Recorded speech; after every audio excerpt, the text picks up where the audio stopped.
Llega el domingo, día del encuentro con el Señor, día de la Eucaristía, día de la Santa Comunión. Y hay una bella lectura, la primera lectura del libro de los Reyes, capítulo 9, donde nos muestra el Señor ese bello pasaje donde está el gran profeta Elías.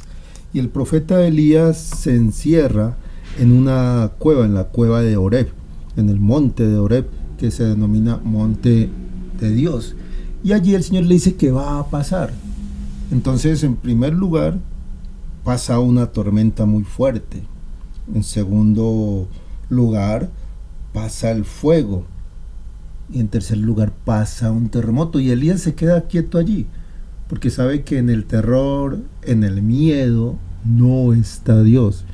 Y finalmente, después del fuego, después de todas estas cosas, pasa una brisa muy suave, pasa un viento muy suave.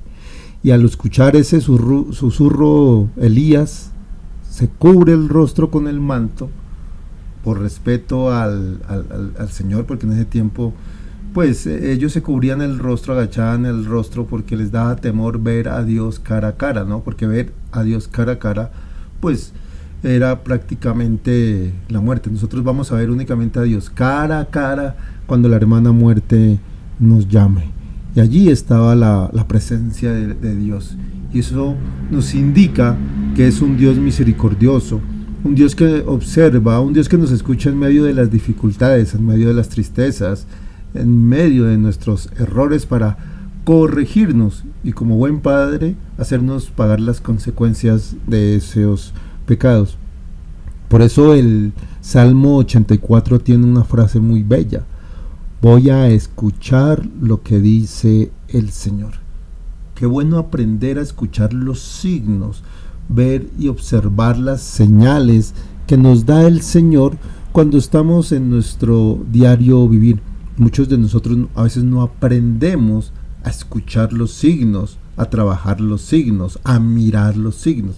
Por eso es tan interesante hablar con nuestro sacerdote, hablar con nuestro guía espiritual, para que nos enseñe a través del poder del Espíritu Santo a observar esos signos, esas señales que nos da el Señor. Y en el Evangelio, según San Mateo, capítulo 14, nos refuerza esa situación del miedo. Recordemos que la palabra que más se repite, y lo dice el Papa Francisco también en muchas de sus charlas, es no tener miedo. Es la frase que más se repite en la Biblia, porque al no tener miedo vamos a permitir que el Espíritu Santo nos domine. Porque si tenemos miedo, si somos personas débiles, si somos personas temerosas, siempre el enemigo nos va a atacar por ese lado. Y recordemos que el Señor nos dice que no nos ha dado espíritu de cobardía, sino de amor y de dominio propio.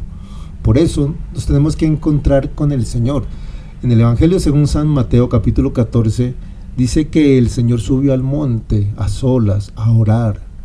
Es bonito nosotros también encontrarnos a solas con el Señor, estar ante el Santísimo, ante el Sagrario, tener ese momento de silencio y hablar entre comillas cara a cara con el Señor, para lograr alejarnos de todo miedo. Porque si estamos con el Señor y cultivamos el amor con el Señor a través de la lectio divina, la comunión, la Santa Eucaristía, la correcta guianza, se nos va a alejar ese miedo, esa piedra que va a obstruir nuestro camino. Por eso siempre el Señor en esta palabra dice: ánimo, soy yo, no tengan miedo, porque el Señor está caminando sobre, en primer lugar en la noche, sobre el agua, y en la noche pues muchos de nosotros nos da miedo, pero la noche es el encuentro con el Señor, esa meditación.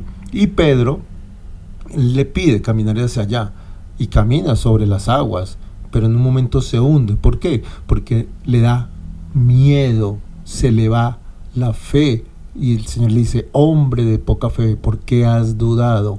El miedo, la duda, la poca fe a veces no nos deja sentir la compañía del Señor y sobre todo la bendición del Señor en nuestra vida, en nuestro trabajo, en nuestras relaciones, en muchas cosas a nivel social, el miedo nos obstruye. Por eso pidámosle al Señor que a través de la fuerza del Espíritu Santo nos guíe y nos aleje el espíritu de miedo.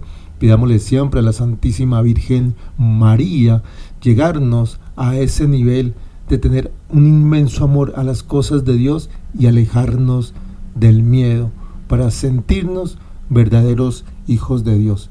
Que sea el Espíritu Santo guiándonos en ese bello camino donde no hay que tener miedo, solamente hay que entender que Dios es nuestro Padre que siempre va a estar al lado de nosotros.